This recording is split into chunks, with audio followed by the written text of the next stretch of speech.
Consuming a healthy diet throughout one's life helps prevent malnutrition in all its forms, as well as a range of non-communicable diseases and conditions. But the increased production of processed food, rapid urbanization, and changing lifestyles have led to a shift in dietary patterns. People are now consuming more foods high in energy, fats, free sugars or salt, and many do not eat enough fruit, vegetables, and dietary fiber, such as whole grains. There are also growing concerns that some of these common foods have been modified genetically to enhance their resistance while in the gardens and also to increase yield. Here in Uganda, wheat is now an integral ingredient in many people's daily meals.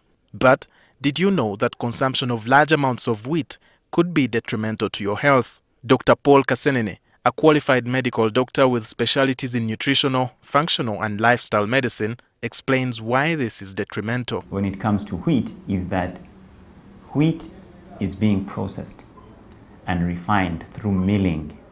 And so we are removing the nutritious germ and the high fiber bran. And what we are remaining with is actually a high energy, low nutrient product that we are then consuming. This manufactured wheat is common in fast and easy to cook foods, including cereals, spaghetti, flour, bread, and many others. Dr. Kasenene says this exposes us to large amounts of calories.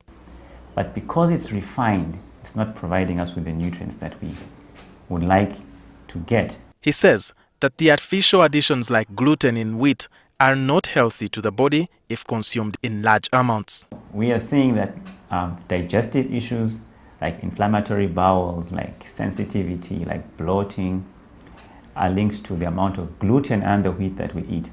We also have things like fatigue.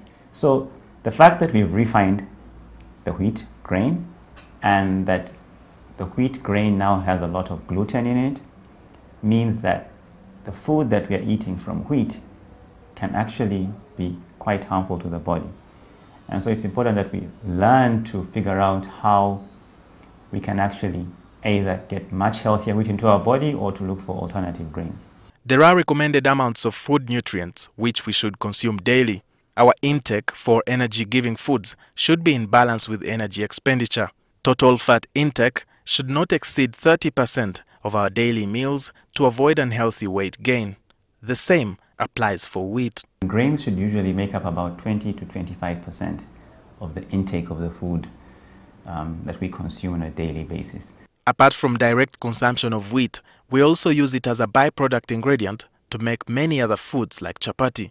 Dr. Kasenene says these kinds of combinations with refined oils and salt should not be our regular meals. Most of the oil that we use to cook food is actually potentially inflammatory and also unstable.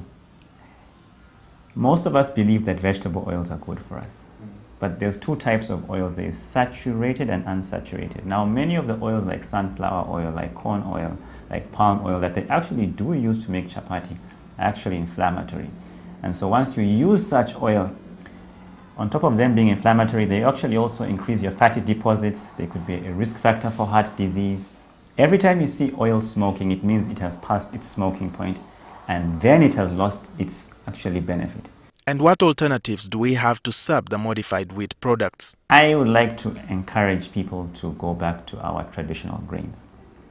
Okay, and it's mainly the millet and the sorghum. Then for the rest of the day, I mean, if you're thinking about chapati and cakes and pasta and mandazi, again, we can think of things like more fruit.